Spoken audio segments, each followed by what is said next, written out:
Huxley, and on behalf of the Guardians Association's the Cultural Awareness Series Committee and our president, Brother Robert Rivers, second lecture in our Cultural Awareness Series.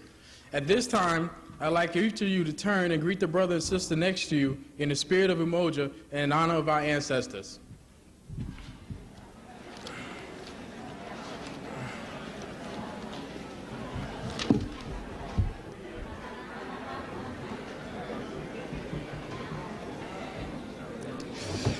At this time, I'd like to acknowledge all of you for your coming out this evening. It is your presence that continues to make this lecture series possible. Thank you for all coming out. I'd like to read the objectives of the Cultural Awareness Committee. The Cultural Awareness Series is the brainchild and result of several meetings and communication between a group of African American men and women. A group of men and women who believe that our strength and future lies in the ability to gather, analyze, and digest information. Once doing so, transforming this information into actions will ensure our survival as a people. We believe that it is knowing our history and who we are culturally as a people will be the true determinants of our destiny. The Cultural Awareness Series will devote itself to strengthening and empowering our families and communities through institutionalizing educational and cultural programming. We believe that while we address issues of concern in the workplace as police officers and civilian employees of the New York City Police Department, in order that we be more effective, we must respond to the educational, cultural, and spiritual needs of our members, families, and community. It is only through our ongoing efforts to reach out to our workplace and our communities at large will unity and constructive change take place. I'd like now to turn the mic over to Brother Tariq Alexander.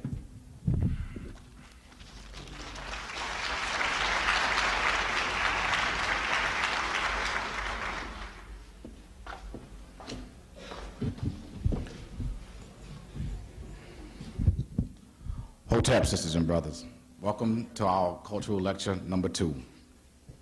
Before I begin the program for this evening, we must take the time to give honor to our ancestors and to our elders, for whose footsteps we tread and whose honor and ideas we must fly. I would also like to take a moment to give recognition to the brothers and sisters who have done their share to help make it possible for us to bring this endeavor to you. That's the members of the African Cultural Society, of the Guardians Association, and you here, here present today. It takes a lot of time and effort to be able to bring these lectures to you. However, if we enhance the knowledge of just one person, it's worth it. So let that person be you. Remember, let each one teach one, and the job of unification through knowledge will be accomplished. It is crucial that we learn our past history, as it is the key to the door of the future. An understanding of Africa's role in shaping the civilization could possibly serve to reshape the African American youth being cast off as a lost generation today. It now gives me great honor and immeasurable joy to prepare you for the learning experience of yourself as an African descendant that can be used as a key to unlock your mental door of who you are and from what you come. Dr. John Henrik Clark is our guest speaker for this evening. Our elder, our scholar, and a multi-genius. And I ask that you help me by standing and giving a round of applause for our scholar, Dr. John Henrik Clark.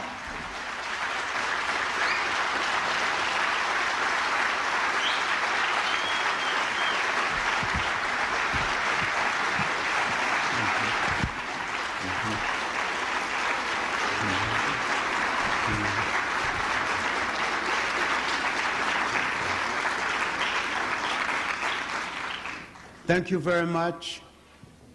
I'm pleased with the invitation. We have a lot of work to do, and we want to go directly to the work.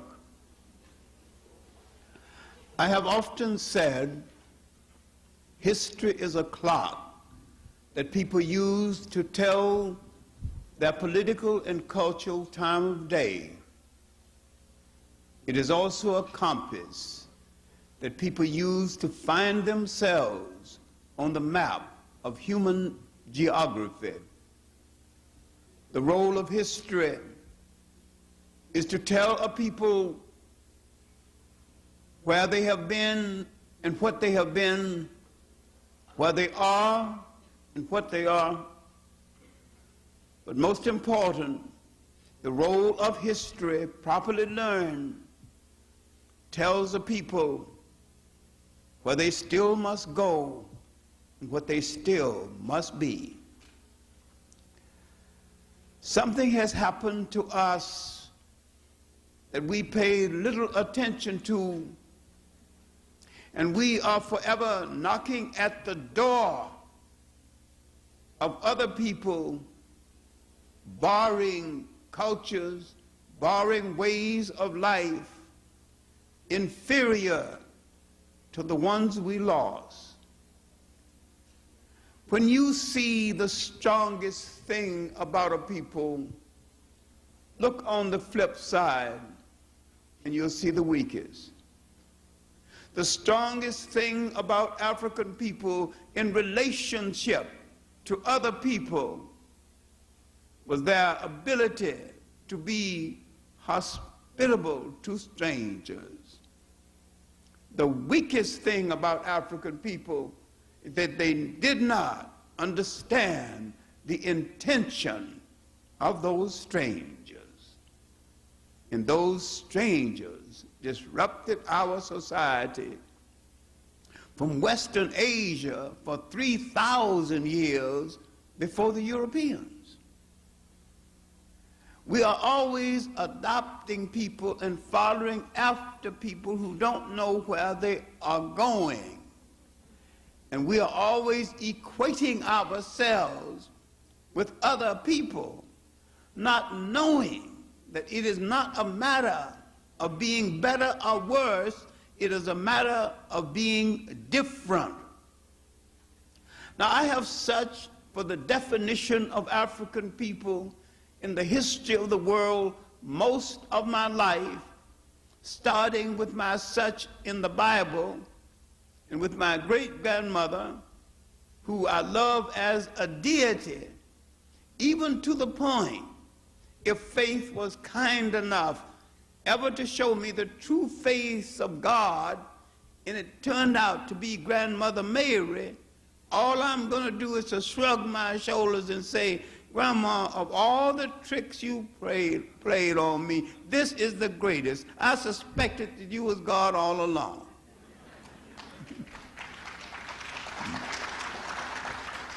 What we failed to do is to see greatness and godliness in ourselves, because we have been programmed into someone else's incubator. When you are born into one cultural incubator with a special kind of cultural chemistry that goes with your makeup, your personality, and your surroundings, and when you are taken out of that and placed into another culture incubator, alien to your culture, you take on traits you never had before. Some time ago, some meat-clad women, all perfumed down and jewelry down, middle class and up, whatever that is, asked me to speak on the historical origins of black teenage pregnancy. They expected me to come and hang the black man out to dry, condemn him down through the ages, and I didn't even mention him, because there was no black teenage pregnancy in Africa. There was no wife beaters in Africa. There was no men referring to women by the B word in Africa. Then where then did we pick up these traits? If it didn't come out of our original incubator, we picked it up in the second incubator, because the condition in the second incubator influenced our makeup. We became things most unlike ourselves. Now, my mental notes for this lecture is called Law and Order in African Societies Before and After Invasion and Slavery. And I'm pulling on the fact that I have traveled in nearly every country in Africa except South Africa, and I have lived among people, so-called primitives, who were the most civilized people I have ever met, because at first they recognized my humanity. When you live among people you've never seen before, when they make you welcome, fix special foods for you because they think you came from an alien land, they have to fix something American for you. And when they fix oatmeal for you, one of the few foods I didn't eat growing up, and I grew up poor, and you eat every bit of it out of courtesy, you know that here is a people of warmth and kindness. And the interesting thing about this encounter is that I was in the hinterlands between Ghana and Togo, and I was with a man of the Ewe culture group. I don't use the word tribe because everybody in the world came out of a tribe. French is a tribe, English is a tribe. But when you use the word tribe toward us, you use it derogatory. So I just don't use it at all. When you use it for everybody, I use it for us. Now, the interesting thing is that they had put me up in their home, and the wife was kidding the husband because he was a clerk in one of the local Barclay banks. And she said that every time when you married me, you promised to teach me to read. She spoke better English than he, and she did not know how to read. And she said, every time you promise me you're going to teach me how to read, you get me pregnant again. No more babies until you keep your promise. She wrote me back a year later and said that she had given birth to a child. She had learned how to read, and she had actually written the letter she had sent to me. And I remember the humanity of that meeting showed me how Africans behaved among Africans before Europeans came. And this is what we have lost. How did we behave among each other before this interference, and we began to imitate other people's manners, other people's clothes, other people's food, and sometimes, tragically, other people's women?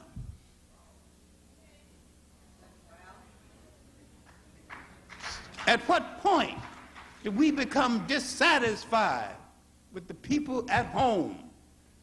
Because in that second incubator, you lost the original values of the first incubator.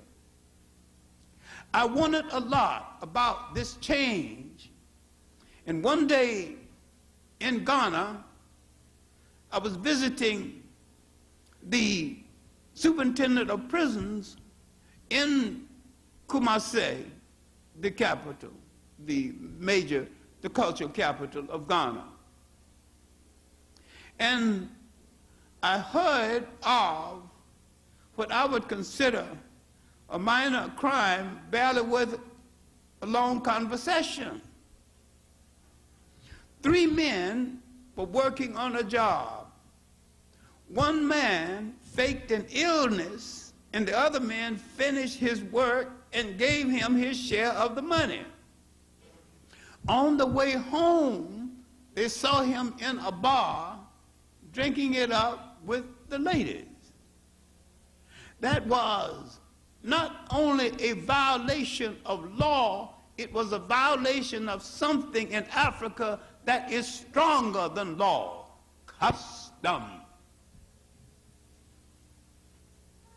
You want to know how then did we control each other before the Europeans came, before the Arabs came, and before those other Middle Eastern thieves came to take over our country? We controlled each other through custom that was larger and stronger than law.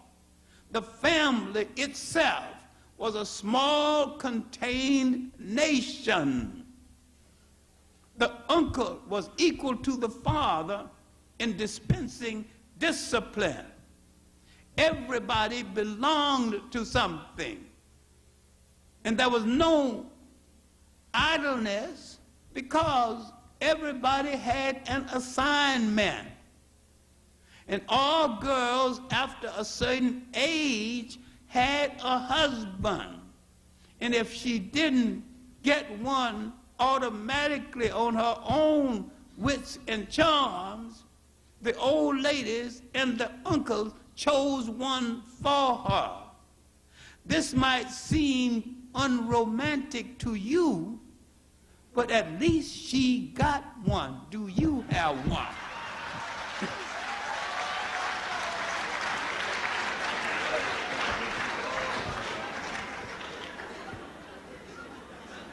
The society furnished everything that you needed.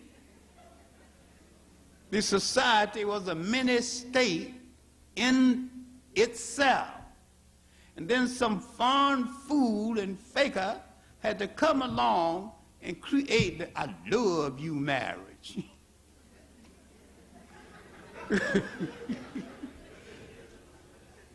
And love sometimes lasts a season. But the I respect you marriage kept on lasting, and there wasn't no word for divorce in their vocabulary. When you married a lady, you didn't just marry her, you married her family. And you brought together not just two people, you brought together goats and cattle and chickens, and all those things came together by virtue of the marriage. And the uncles related. And you did not tell a lady the things we tell ladies now, because we did not understand that in African society, the matrilineal was created. The concept that the lineage comes down through the female side. And the king's son cannot be king, but the king's sister's son could be king. Therefore, eliminating any fight between family or within the family. Now, back to this case in Kumasi of the three men. Because I was living in the home of the superintendent of prisons, he attended the trial when they took this man to his head chief. The trial lasted 3 nights, and I wondered how. The man had apologized. That wasn't enough. He said he'd give the money back. That wasn't enough. And the trial kept going on. And he kept bringing in witnesses and witnesses. Then finally, near the end of the trial, in an African court, in the customary court, the accused can examine everybody in the court, including the judge. And the case is not over until the accused has called his last witness. The accused called his last witness, his wife. And remember now, if she don't vindicate you, you are guilty as hell. She appealed to the court. She said that he's a generous man. He liked to think of himself as being rich, so he's always setting up the ladies. But he always brings enough food and clothes, money home for the family. He don't forget that, you know. He knows he can spend only so much, then he's got to bring the rest home. So he is, his eyes are weak now. He has been reduced to a child. His mouth is bitter. He has not spoken the truth. He would like forgiveness. But the men said that they would forgive him. But the wife said, that is not enough. You must not only forgive him, but you have to agree to work with him again. Because if those two men fail to work with him, he is dishonored. And other men will not work with him. And when they agreed to work with him, he shook their hand and hugged them both and thanked them. Then the wife thanked the court for restoring his honor. What was at stake? I went back to Accra, to the home of Ghana's great lawyer, J.P. Dankwa, who had trained in Nkrumah. He was then in the opposition. And I asked him, what was the trial about? And Dankwa, a typical school teacher, says, John, you're acting like a Western fool. Don't talk to me like a white man. You should know what the trial was about. So he sent me down into his library, said, read this, read that. Maybe you'll find out. Finally, I read a little pamphlet he wrote called Honor and Obligation in a Can Society. When I came up, his wife was fixing dinner. He was holding up the dinner for me to find the answer. I said, Dr. Dankwa, before the coming of the Europeans, African society was held together by honor and obligation. He said, you got it right now.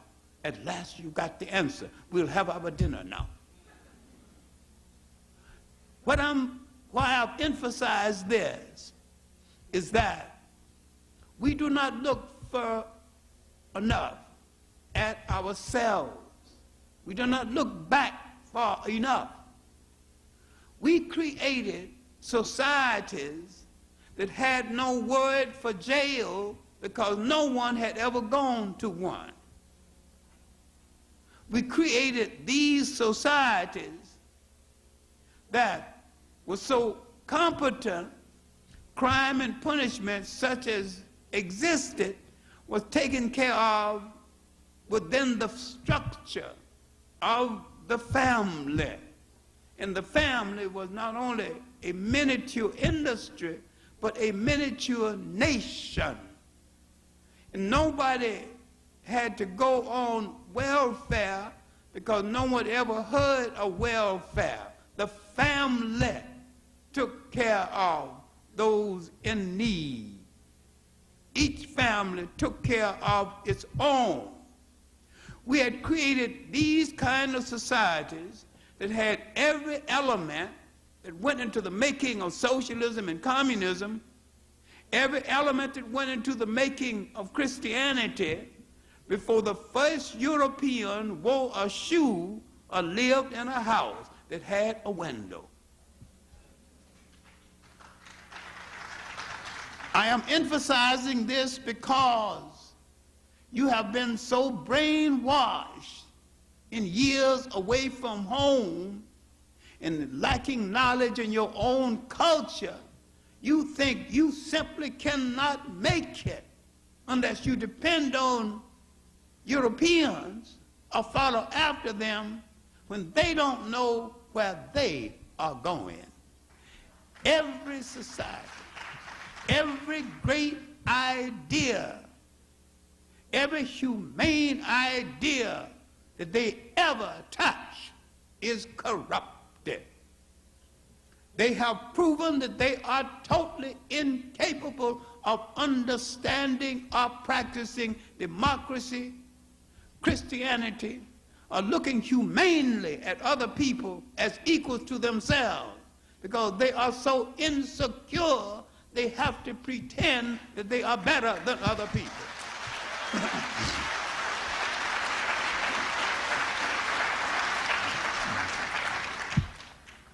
When we look back into our historical memory far enough, we will understand that over half of human history was over before anyone knew that a European was in the world.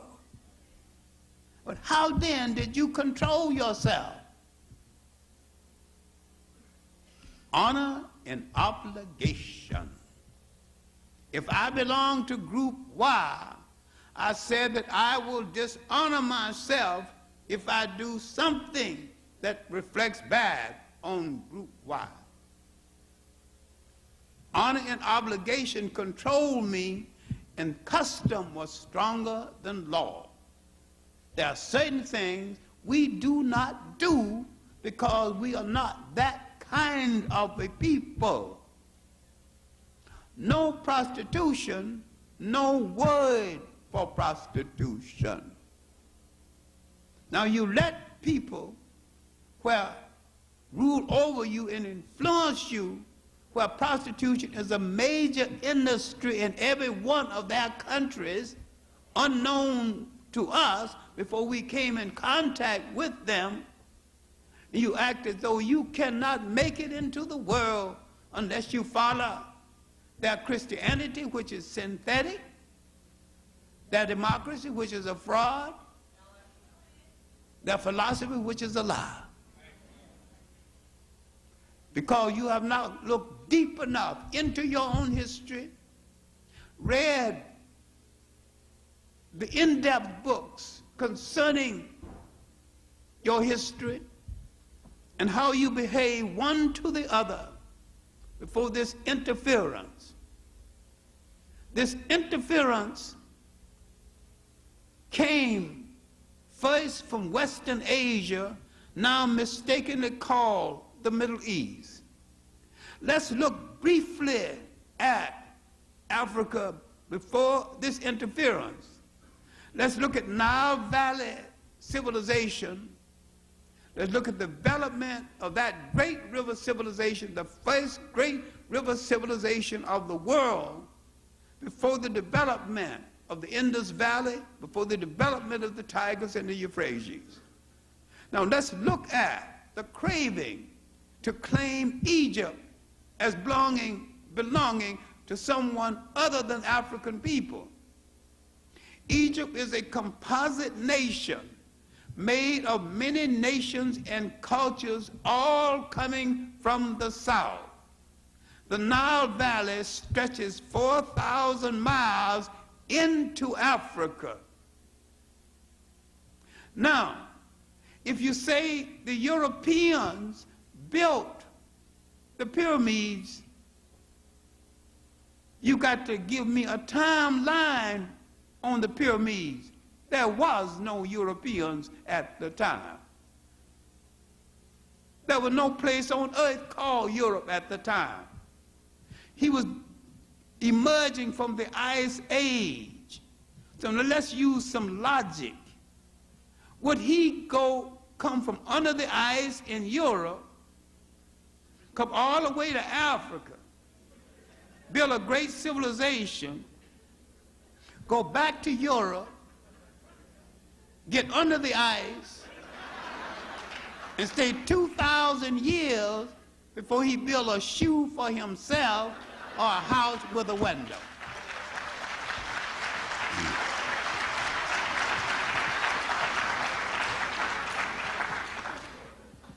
The Asians didn't do it because African civilization hadn't spread into Asia to awaken them. You find it difficult to look at yourself as the mother and fathers of what people call civilization. The first social order, the first organized religion, the first stone temple, You let your children come home and say, mathematics is hard. Look, boy, I'll spank your behind if I hear you say it again. We invented mathematics.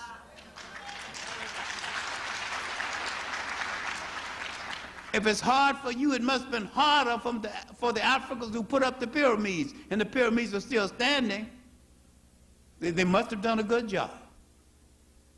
They worked it out. It's hard for you to look at yourself alone in the world, uninfluenced by foreigners, working out the first laws that would govern man, working out the philosophy and the social thought that would ultimately go into the making of an anthology called the Bible. They would take your teachings and they would call it their own.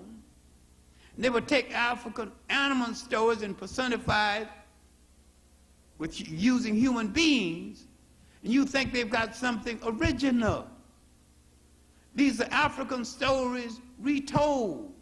The story of the Exodus was an African story 3,000 years before the Jews touched foot in Africa. Now, I've used the wrong word. There was no such thing as the Jews in that time in history. The word Jew is not a Western Asian origin. It is not an ancient word. It is a word of European origin. And the people of the Hebrew faith during that period of time were just Western Asians converted to the Hebrew faith. And there's one thing you have to consider and think about. When they came into Africa as visitors, escaping famines, they had no clear religion, they had no clear language, they had no clear culture.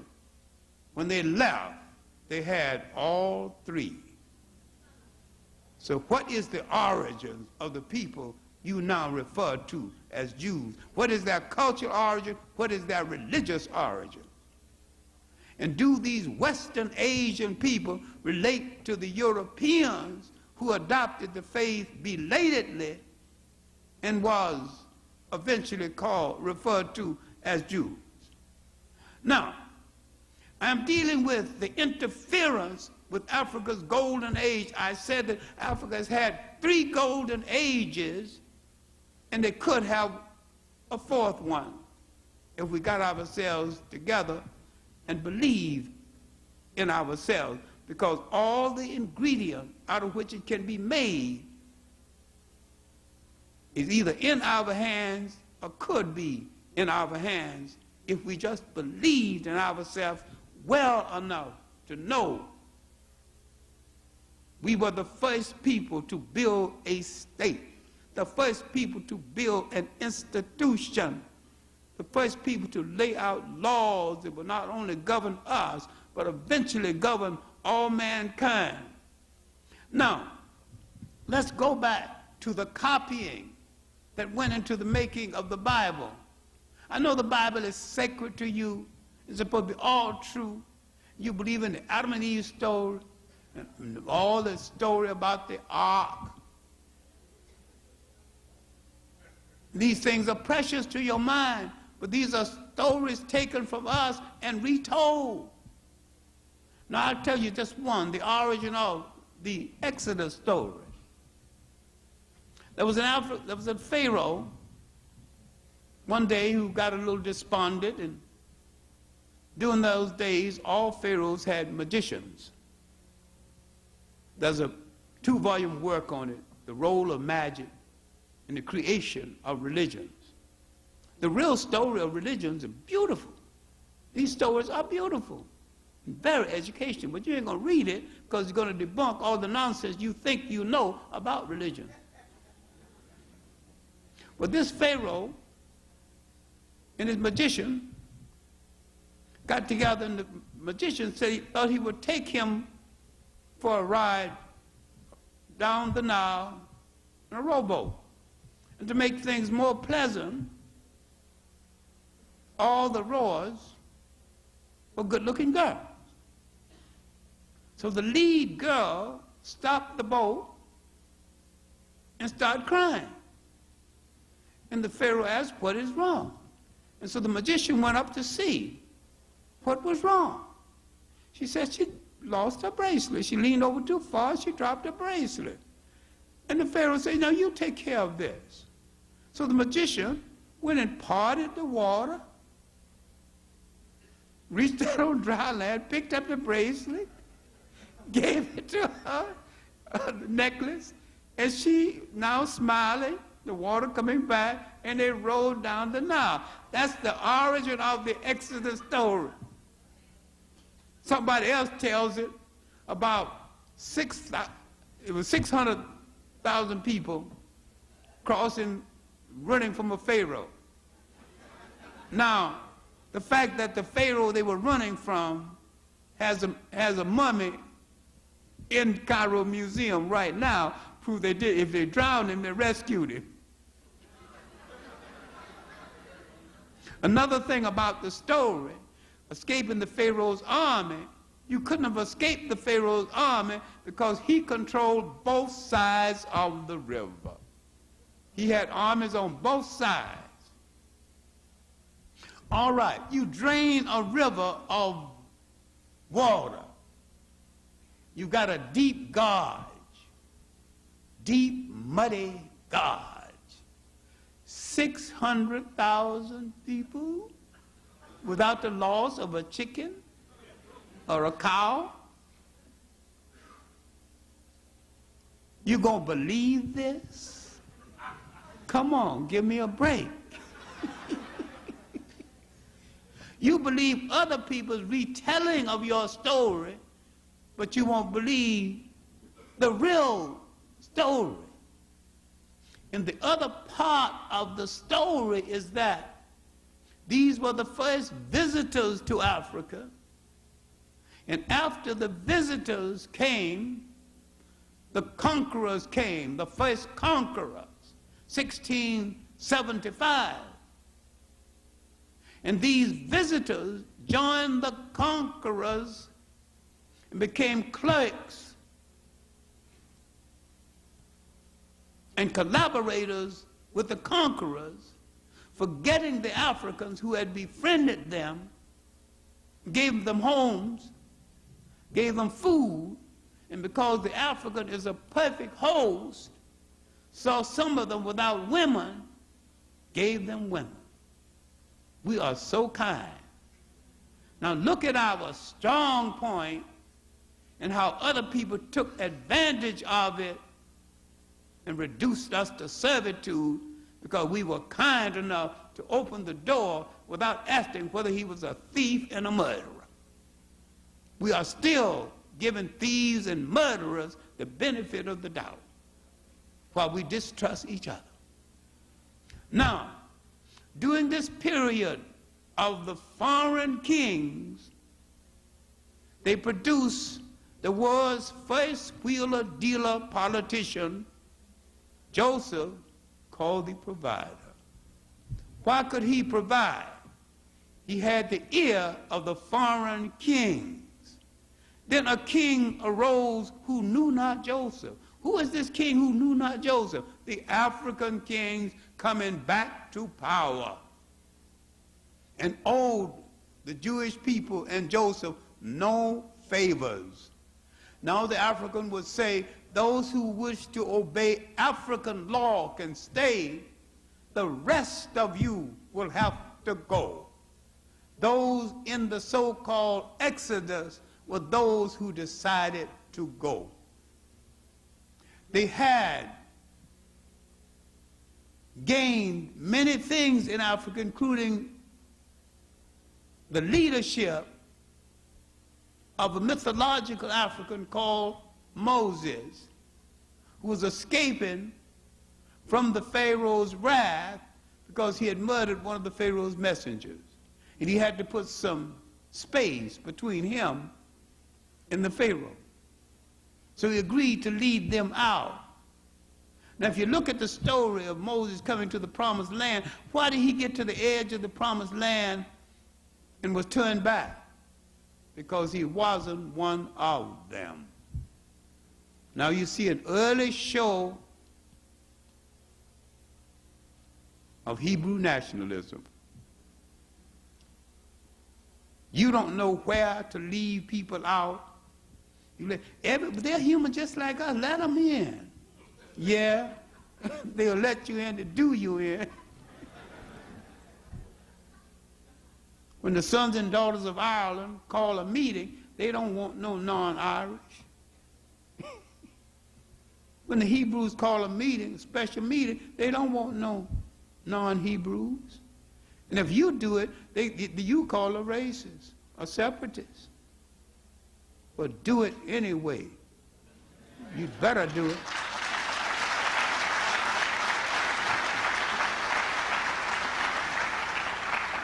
We are the only people who get condemned for loving ourselves and taking pride in ourselves. Now, after this period, this first interference, you have to look at what had happened. These foreigners had interfered with African customs. They had bastardized African women. They had begun to produce a generation of people who wasn't African and wasn't Asian, didn't know who they wanted to be loyal to.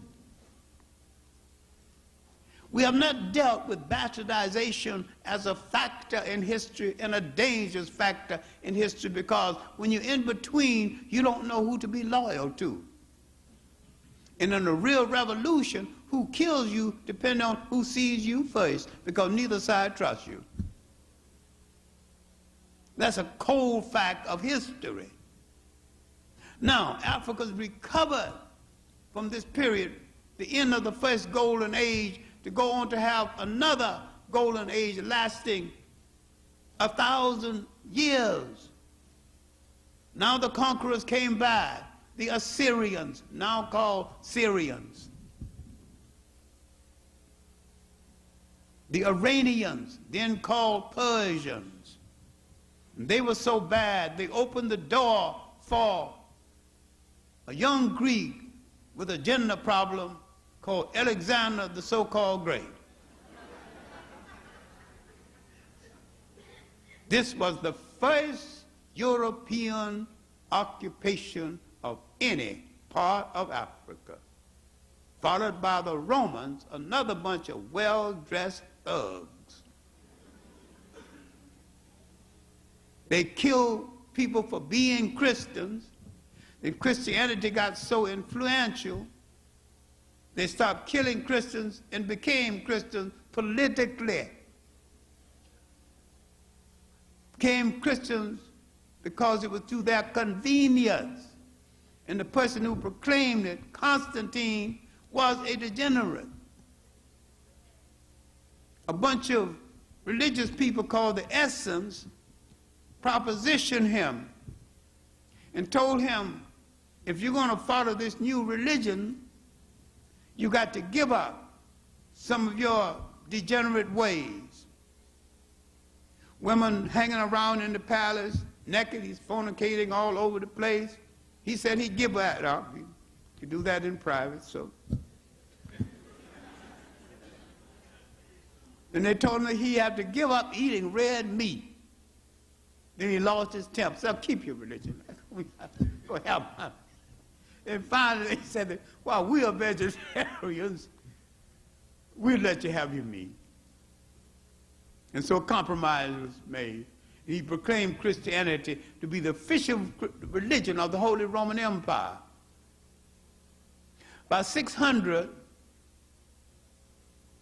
the Romans had disgraced themselves in the mismanagement of the faith and had destroyed the many Africans in the faith, had declared war on the early African Christians, to the point where a camel boy began to grumble and ask for reform. Failing to get reform, he asked for a new religion. Now this might hurt a whole lot of people's feelings, but Islam came into being so fast, it is the least original and the least imaginative of all of the world's religions. They stole a little bit from Zoroastrianism, a little bit from Judaism, a little bit from old Christianity. They put it together so fast, there is no truly great Islamic literature. And the Quran is a composite that a whole lot of people talk about and don't read. But the Africans, thinking that the Arabs would help to get the Romans off of their back, were right. The Arabs helped to get the Romans off their back and replace the Romans on their back, and the Arabs are still on their back. Remember, everybody in Africa who cannot be called an African is either an invader or a descendant of an invader.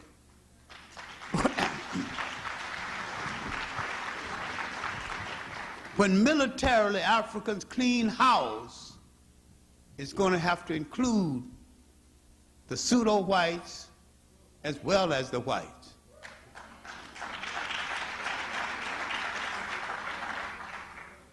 And you don't have to have the Arab in order to have Islam, because the Arab is the most corrupt element within Islam.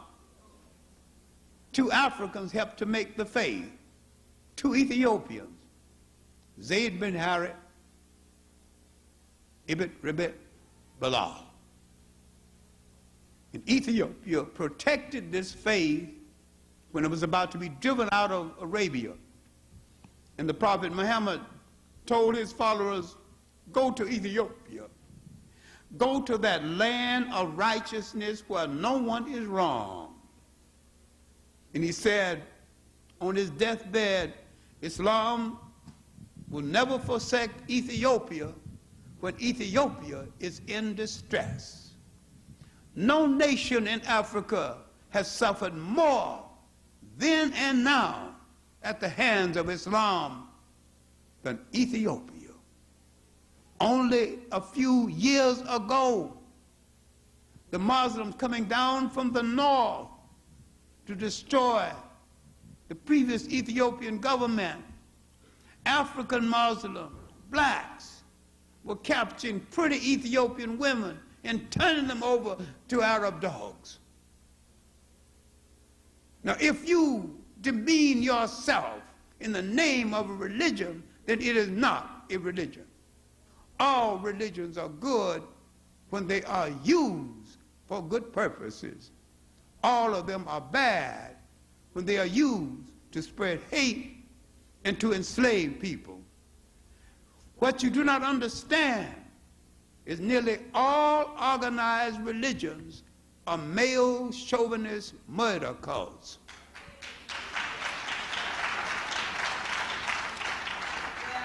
They not only took the woman out of the center of religion, where religion started. The African had no problem with the female god and had many of them. He assigned the goddess Nu the job of taking down the sun and putting it in her vagina overnight and taking it out and putting it up in the morning. Now, if you give a woman that assignment to make day and night, that means you are not afraid of her, and that you must trust her, because she can fail and the whole world will be in darkness. Now, this is symbolically speaking, but even symbolically speaking, look at the beauty of the symbol, look at the trust. And at what point did we begin to put women in the background? Who said, women, you too bossy? We grew up in a society where women had a central place, and they could go as far as their mind could take them without making any man feel insecure. The European man is insecure with women. He made us feel insecure. In every one of our churches, in every one of our lodges, in every one of our organizations, there is one woman we call Big Mama, even if she only weighs 100 pounds, because she's the boss. She keeps things together. In the Baptist church, the If the women leave, they have to close their doors. The pastor won't get his annual suit, money for his vacation, money for his car. All this is maneuvered by women. And while the deacons vote for a new minister or not, he dare not vote without consulting his wife. So the women are ruling behind the scene because you've been hanging out with too many white people who are afraid of women. You think she's taking away our manhood. She is buying us the time to be better men. Look at it that way.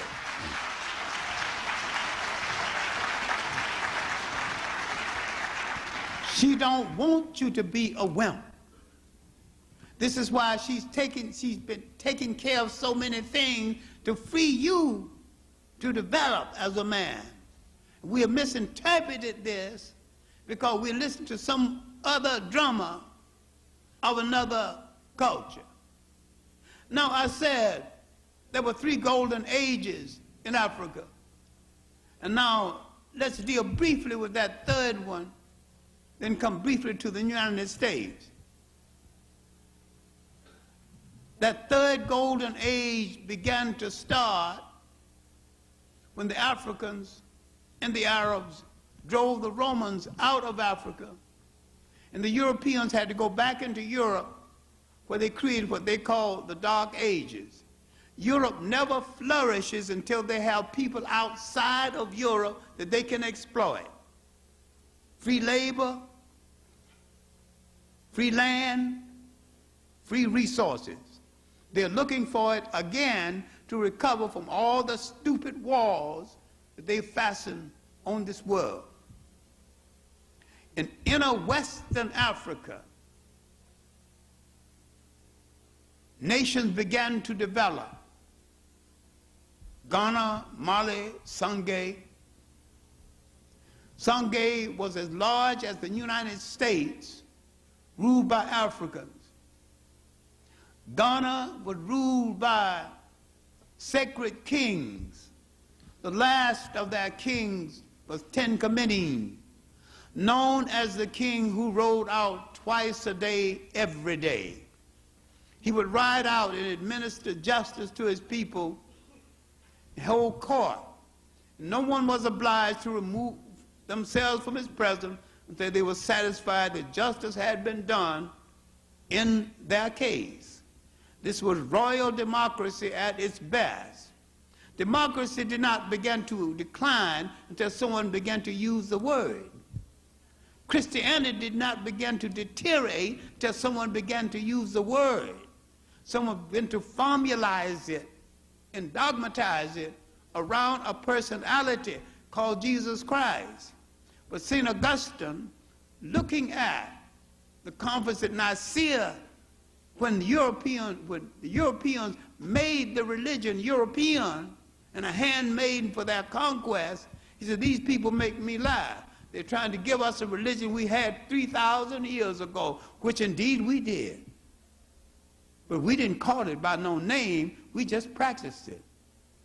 We didn't say, I am my brother's keeper, because if you got to say it, I'm afraid you don't mean it. Just keep it, and don't talk about it. We produce societies so well governed by custom that we did not need civil law as you know civil law. Once the foreigners came in, they convinced us of a tragedy that we are still suffering from. They laughed at our gods and told you God can't possibly look like you. And when you bought that, you were in a trap, and you're still in that trap. It is hard for you to imagine God looking anything like Michelangelo's painting, who painted it 1,500 years after the death of Christ. Now, how can the hell did Michelangelo, who also had a problem, knew how Christ looked?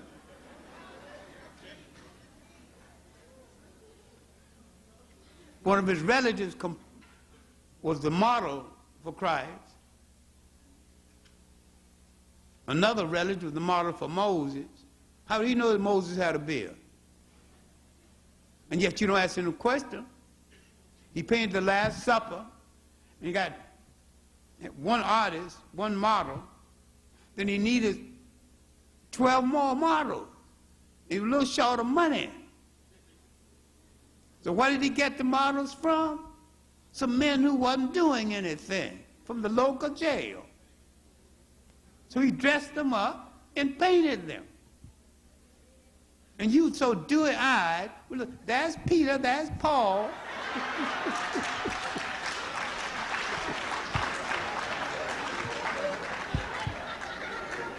There's a bunch of dressed up jailbirds. And you buying the picture without asking any question. Now you need to read Dr. Ben's work, The African Origins of the Three Major Western Religions. John Jackson is still alive. One of his last big books was Christianity Before Christ. He also did a book, Pagan Origins of the Christ Myth, dealing with the pictures of Christ in all kinds of societies. Now let's go with this third golden age, which began to end concurrent with the rise of the slave trade. This great nation, Songhai, existed inland. It had great universities, University City, Genève. It had a great university at Timbuktu, so well organized the Arabs did not or could not teach at Timbuktu at the University of Sankore. They wasn't brilliant enough. The great teachers had to teach 10 subjects well. The last of the great chancellors was Ahmed Baba, an African who had written 47 books, each on a separate subject, and he had never gone to any place for education outside of inner West Africa. Now, people tell you that the slave trade happened, but they don't tell you what else was happening. The great independent states in West Africa was flourishing, and they would not fall until 150 years after the slave trade had started. The great city-states of East Africa were flourishing until the Arabs forced the slave trade on that part of Africa, using their mulatto offsprings in relationship to the cooperation with the Portuguese. The Arabs were in the slave trade before Islam, and many brothers who tried to purify the Arabs by saying Islam is the black man's true religion, inasmuch as all the elements that went into the making of all religions came out of Africa, then all religions are the black man's true religion.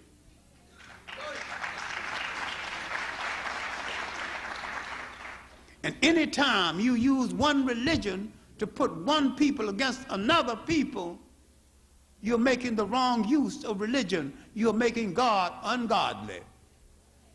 Every major religion of the world have used that religion to enslave other people.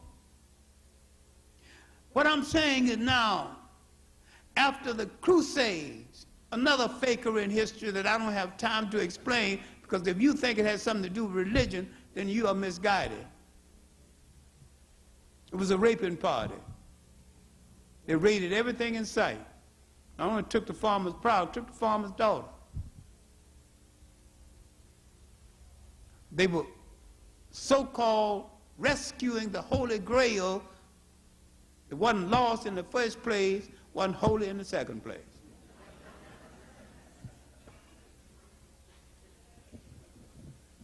But they had drained Europe of so much energy that Europe went into a period of famine and plagues. And one of the main reasons for the famines and plagues was the lack of sanitation. The Europeans had not used a simple substance commonly known as soap.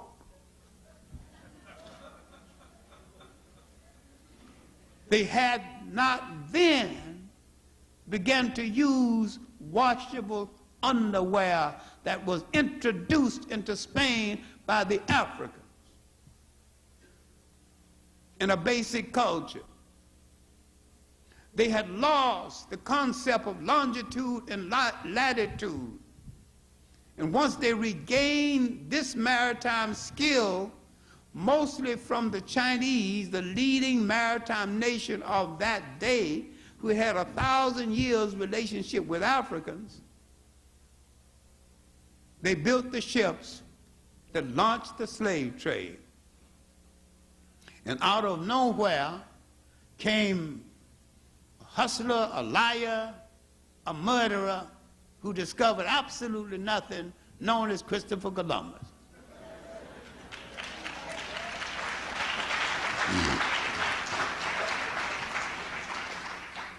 If you want further explanation, and if you forgive the modesty, my last book is Christopher Columbus in the African Holocaust. Any black bookstore will get it. It's small, so it's cheap. You can't get hurt. I'm always stopping in the middle of big books to do little books. I was doing 3 books dealing with the liberation movement outside of Africa. The big book, Notes for an African World Revolution, is one. The one that I'm finishing now, Condition Reflex, the Dilemma of the Africans Away from Home, is the second. And after that, I would do a book called Immigrants Against Their Will, the Africans and the Americans in the Caribbean islands. We are the only immigrants who came with an invitation. The nature of the invitation will not be discussed here because the invitees brought ships and guns and chains. They were so good, so anxious to keep us in the boats, they chained us down. And when we arrived, no unemployment problem, plenty jobs, no pay. But what we did made America, set in motion the modern scientific and technical age. Now stop your children from crouching and looking at skyscrapers as though God put them up there, put up from wealth stolen from us.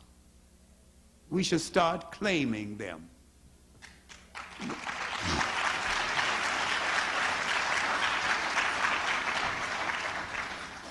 And those talking about reformation, putting a figure on it, forget about the figure. I'll take the whole treasury. You can keep the change. The debt owed to us is that great.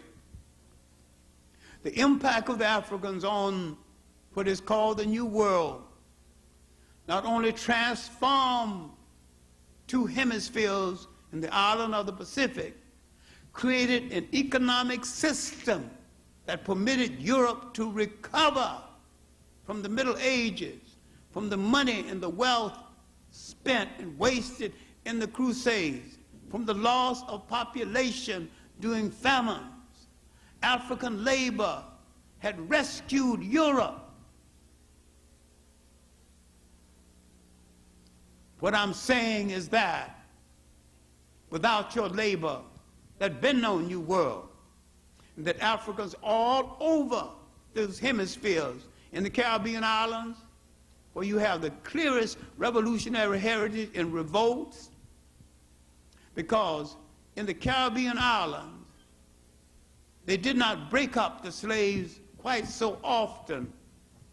The slave master bought in large lots and kept the lots together, therefore maintaining some form of African culture continuity. In the United States, they acted as though it was a brokerage house. They bought in small lots and broke those up. Mama goes one way, Papa goes another way, Uncle goes another way.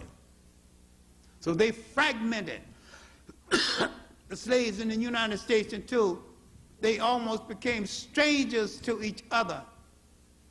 And the slave in the house became the enemy of the slave in the field.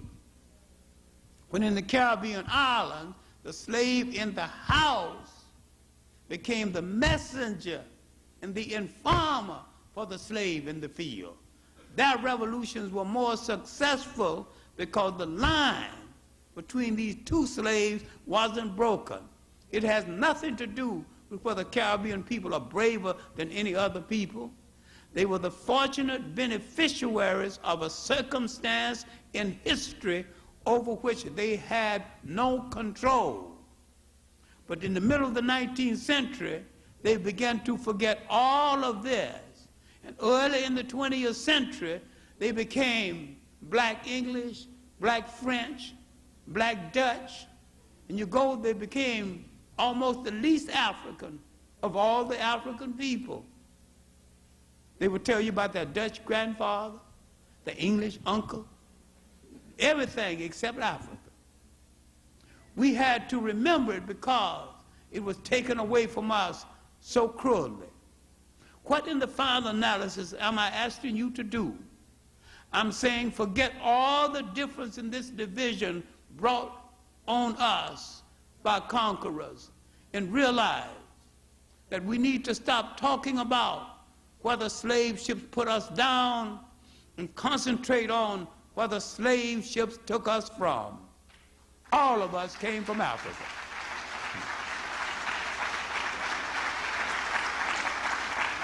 Some were put down on an island called Barbados, they became Barbadians. On an island called Jamaica, they become Jamaicans. The slave ship brought no Jamaicans, brought no Barbadians, brought no high yallows, no low yallows, brought no deltas, no AKAs, no elks. All of these are artificial formations that you entered into in order to survive where the slave master put you down.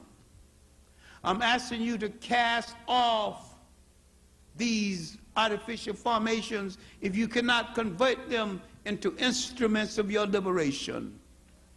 I'm asking you to enter every institution, church or otherwise, that cannot be converted into an instrument of your liberation to be placed into the ash can of history. Everything that takes your time must serve you and support you. The church is too quiet and too dark, too many days. It should never be a weekend affair. There'll be days when you do nothing but just tutor children. There should not be a sick person on the block unattended to. There shouldn't be an old person on the block that's not saved. Because if you go back to a society that produced you, everybody protected everybody.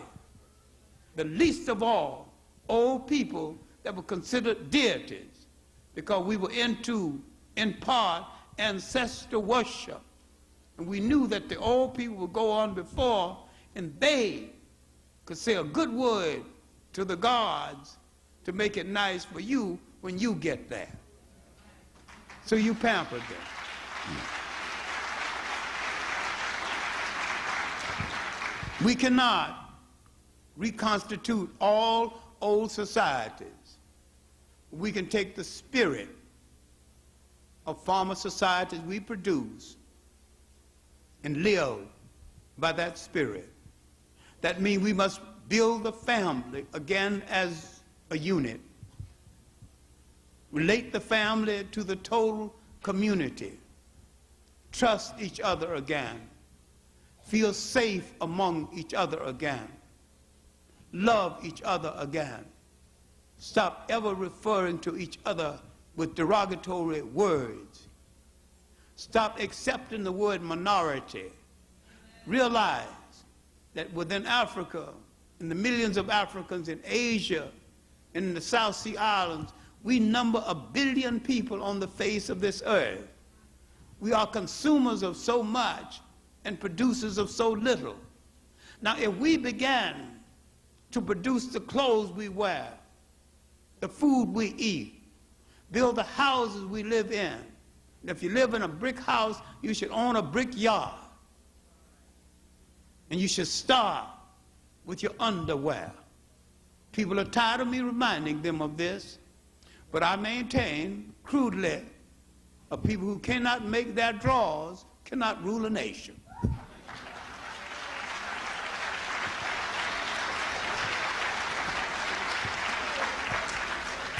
Let's start this.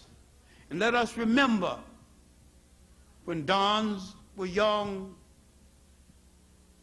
and history was barely an embryo. In the Nile valleys of Egypt, in the Niger valleys of other parts of Africa, Limpopo and the Zimbabwe, we created the laws and the social thought that would later govern man, who dared to call himself civilized after they had learned from us. The Greeks and the Romans warmed their intellectual hands on the fires that we had created. And except for what Africans had created earlier, there had been no Rome and no Greece. There was a time you stood at the center of the world. And if you're going to do it again, you have to train your children that they are capable of doing everything necessary to maintain a nation. Don't shout nation time until you are ready to maintain a nation. Don't shout black power until you know the responsibilities of power. Being black and beautiful means very little unless ultimately you are black and powerful.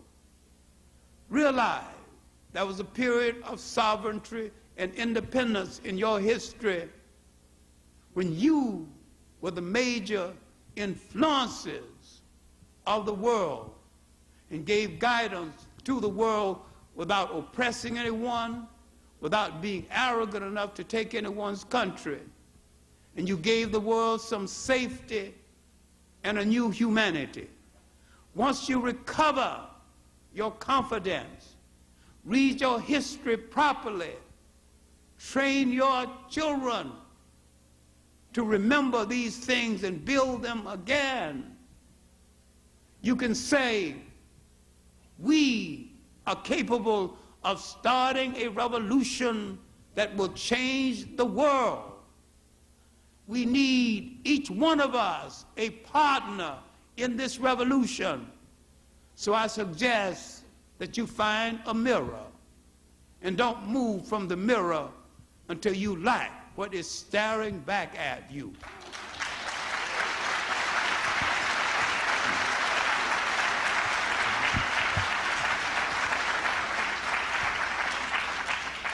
If you don't love yourself, the love you have for other people is worthless. What you need to do if you are serious, if you are in doubt, you will say, I will start my revolution to change the world tomorrow. But if you are serious and confident about it, you will say, the revolution to change the world starts with me, and it starts right now. Thank you.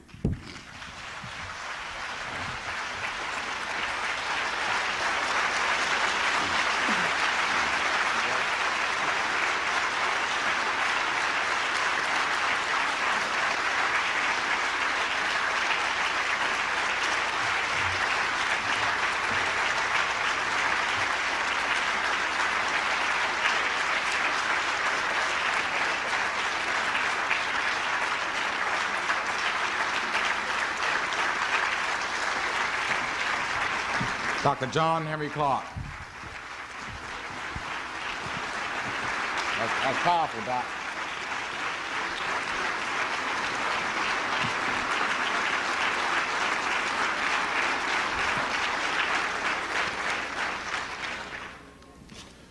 Ladies and gentlemen, we're going to have a question and answer period.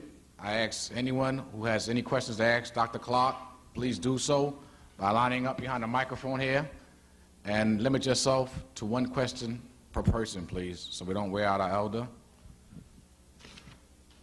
I'd like to also take this time to remind those who are here that Friday, March 26th, that's next Friday, My question is going to be about the black middle class arising in South Africa. Could you make a comment? Well, middle classes are generally fakes and apologists for power. And they are the buffer that stands between the powerful and the lower class. You do not need a middle class, you need a responsible class. You need a technical elite. You need people who make sure that things are done. They are trying to create a middle class people. They will pamper them and they will become apologists for the continuation of white rule. I am saying this move is dangerous. Watch it.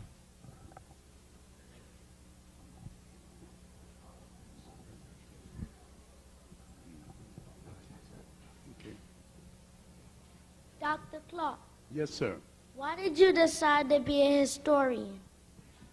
I decided to be a historian because I learned to read very early because I wanted to teach Sunday school in a Baptist church. They told me the Bible was God's book, and I couldn't find anybody in God's book and in the Sunday school lesson that looked like me. And they told me God was kind and God was merciful. Then I looked at all those white angels. Then I was faced with a contradiction. If God is kind and God is merciful, he didn't let one little brown or black angel sneak into heaven. Then when I began to look at the images, look at Moses born in Africa. He became white. He goes down to marry his first of his 3 different Ethiopian women. Zipporah gets white. I see people going to the land of Kush, present-day Sudan, where you got some blue black people today. So they must have been even blacker then.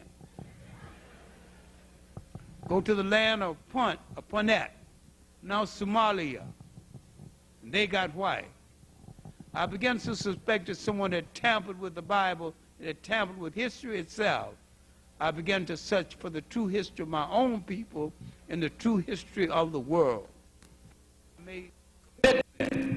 After reading Arthur Schomburg's work, The Negro Digs Up His Past, I knew that I came from a people who were older than Europe, older than oppression, older than slavery. I was well on my way to a profession of teaching. I had to do a whole lot of things before I got there. Shine a whole lot of shoes, mop a whole lot of floors, clean a whole lot of dishes. But I finally got there. And for the last 40 years of my life, give or take, I've been teaching.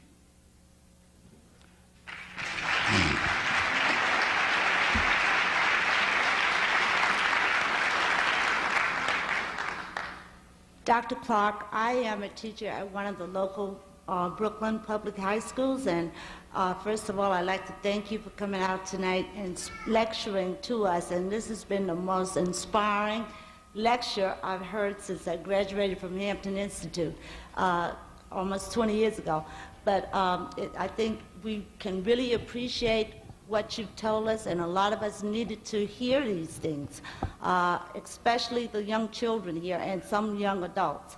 My question to you is for you to comment on the recent wave of world terrorism, and especially the terrorist activities we have experienced here recently in the U.S. Do you think that this is a way of the third world to reach out to gain a new world order, the have-not nations to get back on top.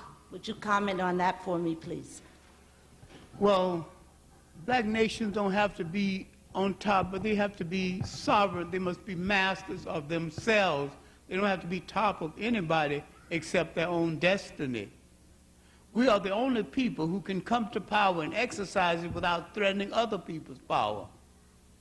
I think the terrorism that you are talking about, most of it is unrelated to African people. And I have serious question about what you call third world, because I'm not too clear what's the first world and what's the second. I don't accept categories that make me less than number one.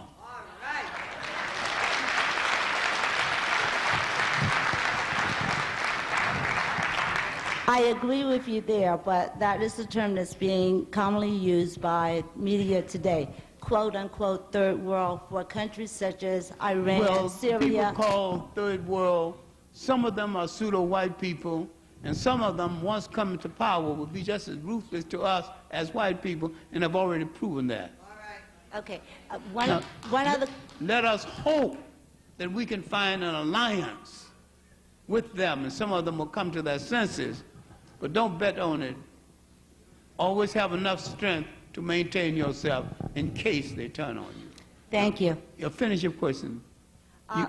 Well, one thing I think a lot of us might be concerned with here now is the fear of what might happen in this country if there are more attacks on places of employment where a lot of people are gathered. I think that's a concern that needs to be. Well, so far, I'd like to hear your feelings on it. so far we are not involved in that.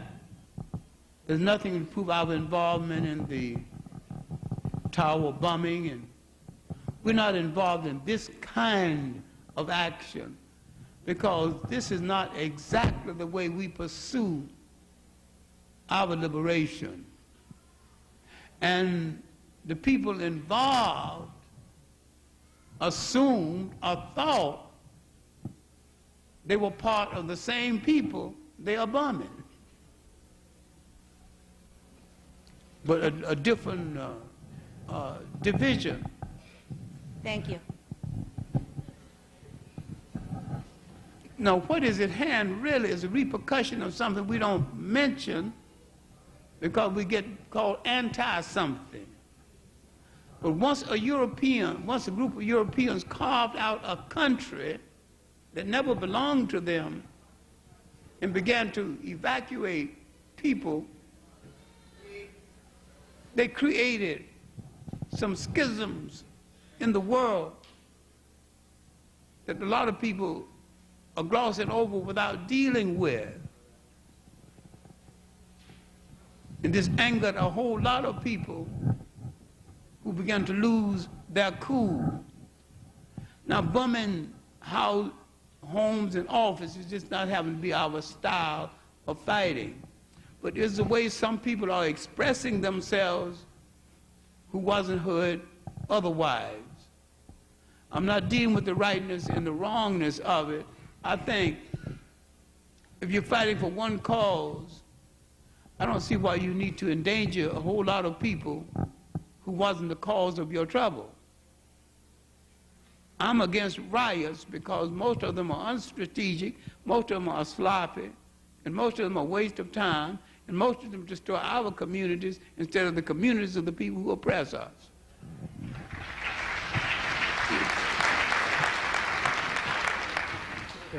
Good evening, Honorable Dr. Clark.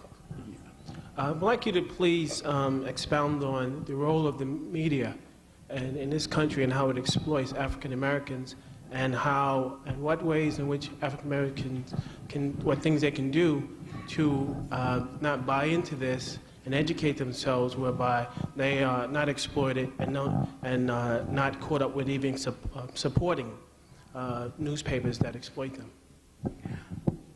The media is an aspect of power and mind control. If you forgive the modesty, I have a chapter in my big book, African Notes for an African World Revolution, called Media and Mind Control. I look on the Bible, I look on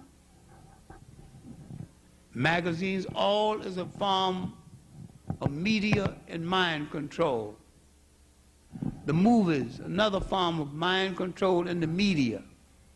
When you see so many white heroes, you assume you haven't never had a hero. When you see the white man always getting the girl, you assume that you can't get the girl. You may not be old enough to remember a series that Bill Cosby appeared in called I Spy.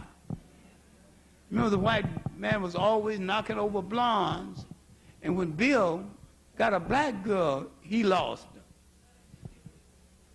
Now, you know damn well we invented a kind of approach that is sometimes irresistible. Thank you, sir.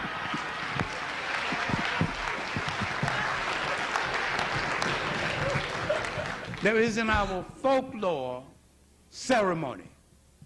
We are ceremonious people. And so in courtships, and some of this has been unfortunate laws, when you approach a girl, she will say, "What is your story?" She wants ceremony. Tell her something, even if it's a lie. Tell her something good. And so, knowing this, we get a story ready that will turn her head properly. We're not cruel. We don't be snatched and say, "Come here, girl." That's new. People who think they possess women to the point they can't go through the ceremony. If you don't go through the ceremony, you don't deserve the favor.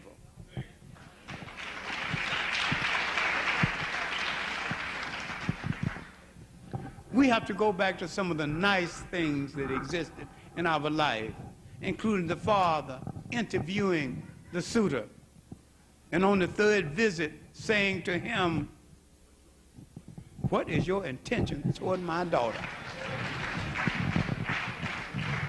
And if your answer is not good, you go out of the door, and she can cry all she wants to, but you don't come there again unless you satisfy Papa. We need the papas to stand at the door again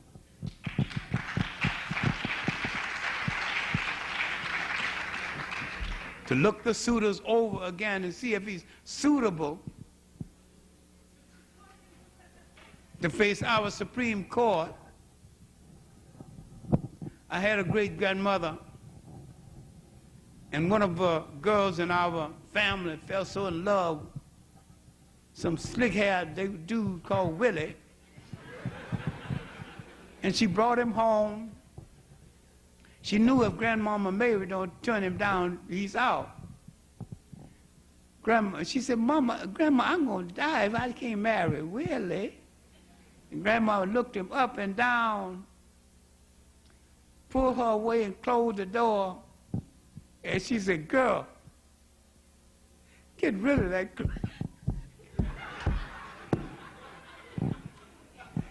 Get rid of that crazy nigga. And keep your dress tail down." That's the end. That was the end of the situation. She didn't die. Willie disappeared. Later on, she married a decent guy, had 3 children, lived happily ever after. Young people don't know what they're doing half of the time. But we remember, we came out of societies where old people appraised the respective husband, and the uncles looked over the respective husband and interviewed him in depth. Then he had to petition this family, tell what an honor it would be to join such an illustrious family.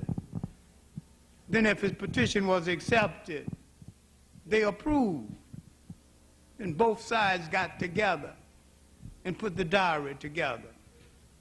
It wasn't no bride price. It was a form of security for both of them. It was a cattle-raising people. They get 30 cows from each side of the family, so they start their herd with 60 cows. Might sound cruel to you, but do you have one cow?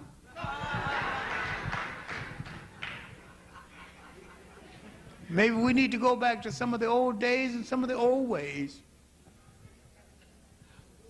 Good evening, Dr. Clark. Good evening.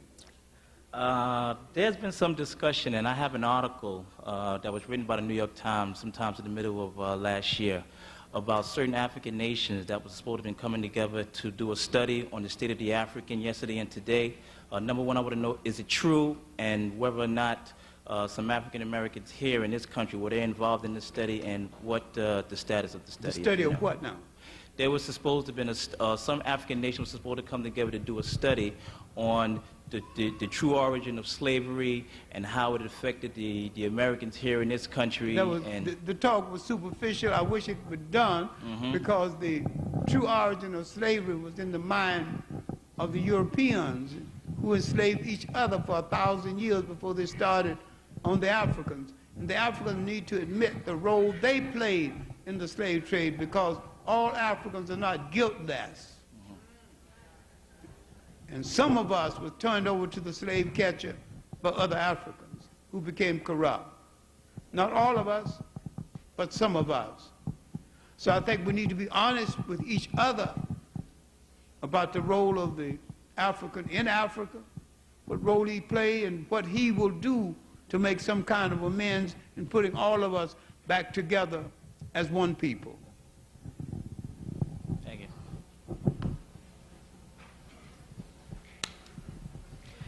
Good evening, Dr. Clark. I really would like you to tell me what's the best way to handle an African American that gets in the way of the liberation of African Americans. I believe in this unity, and I'd love to love all of them, embrace them. Please tell me how to do it strategically. Put space between you. Don't try to reform him. Give him the information, hope that he will use it. If he don't use it, then don't waste time letting him obstruct the movement. People who don't believe in themselves can't believe in you and can't help you. It's heartbreaking to know that there are some of us we have to write off so the rest of us can survive.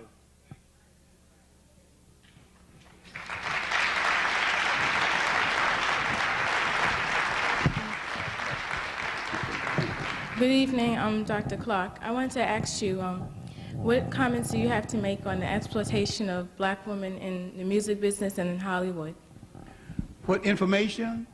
What comments do you have to make on the exploitation of black women in the music business and in Hollywood? The black woman is horribly exploited in the music business and in Hollywood.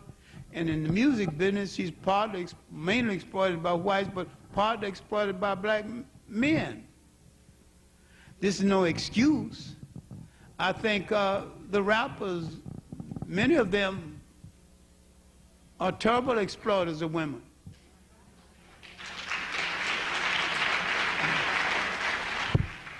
And the things they use, the words they use, is not only exploitation, it is an insult. I think Hollywood has always not only exploited, but misunderstood the normal relationships between black men and black women, and a whole lot of black men have helped them misunderstand that by imitating white men and their misconduct toward their women. This is a major crisis, and what she has said is absolutely serious. Because if you can't respect one half of your humanity, which is your women, relating to your mother, then you're only one half of a human being. This is serious. The last question is the most serious question. If we can't relate to ourselves we'd have a difficult time relating to other people. I think black men should have enough courage to take on and to deal with any man low enough to call a woman a bitch.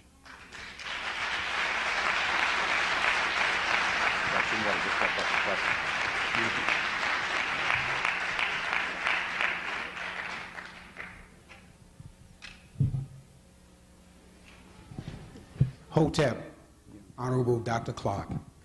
Indeed, tonight it is a pleasure for me to be here to listen to you. Briefly, I've heard you on several occasions speaking in what I have known to be, identify them as sound. In it. And religion is not supposed to make you arrogant. It's supposed to make you brotherly.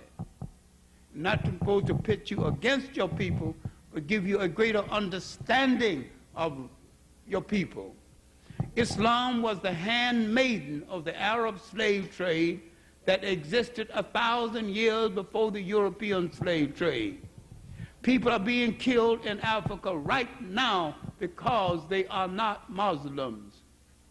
If you are a Muslim, then you must, why have you not confronted this fact? If we must deal with Christianity and its crimes against African people, the crimes of Islam against African people are equally as bad. Why can't you confront that? Have it if you want this as your spiritual leadership. All religions are good if good uses are made of them. Personally, I hold all organized religions in suspicion because all of them have been used to justify the enslavement of a people, including Islam.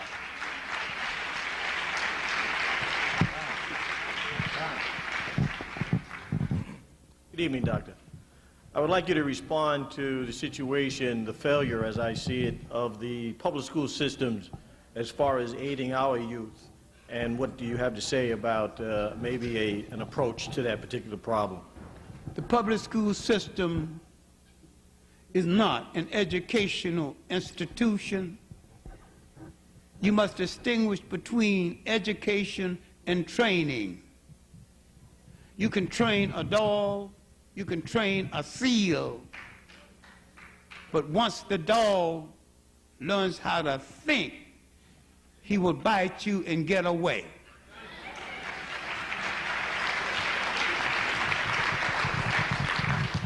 But if you train him to jump through loops, he will jump through loops when you tell him to jump through loops.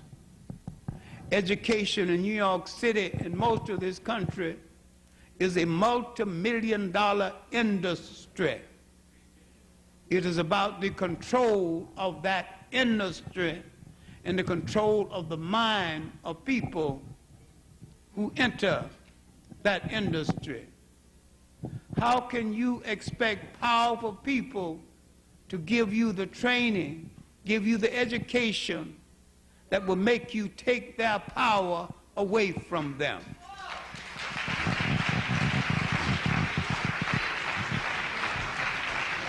So therefore, education for you in the public school is a contradiction in terms, because if you were educated, you'd be the masters of yourself instead of falling behind someone else to lead you, you would lead yourself.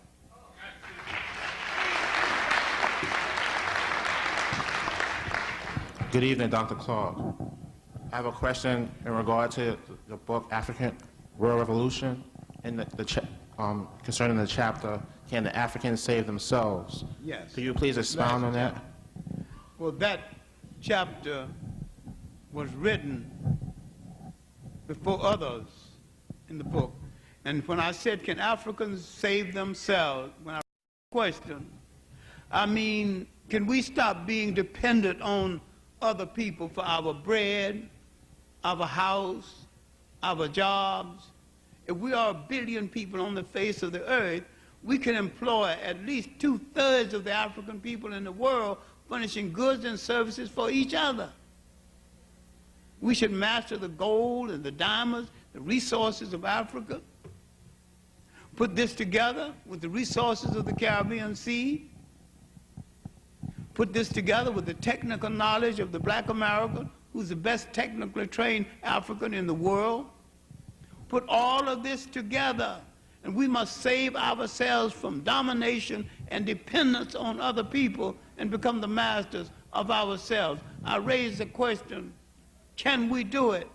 And if we fail to do it, we might as well be contented to be dependent, because a dependent people are slaves, no matter what name you call it. If you depend on another people for your bread, your house, your resource, your salary, and created nothing that gives you some form of independence, then you have programmed yourself into slavery. And slavery is a form of dependency on other people. Last question. Thank you very much.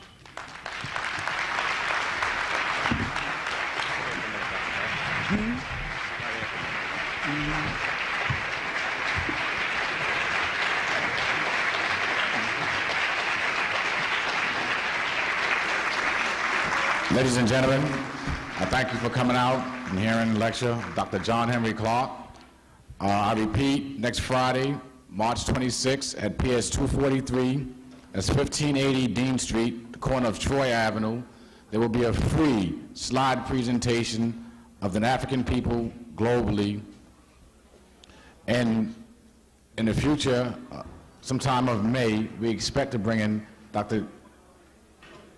John Henrik Clark. Excuse me, Dr. Leonard Jeffries.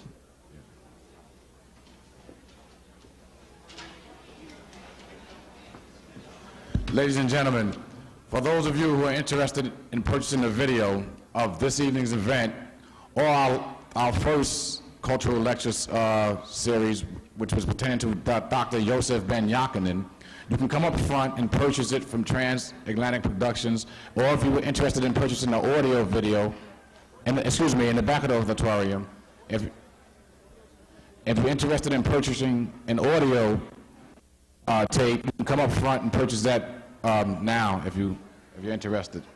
And also, we have Ms. Hashi Video Production, who will also videotape this event. For future purchases of any tape, you may also contact them, who are also in the front of the auditorium. Thank you, and I ask that you all get home safe. Have a good evening.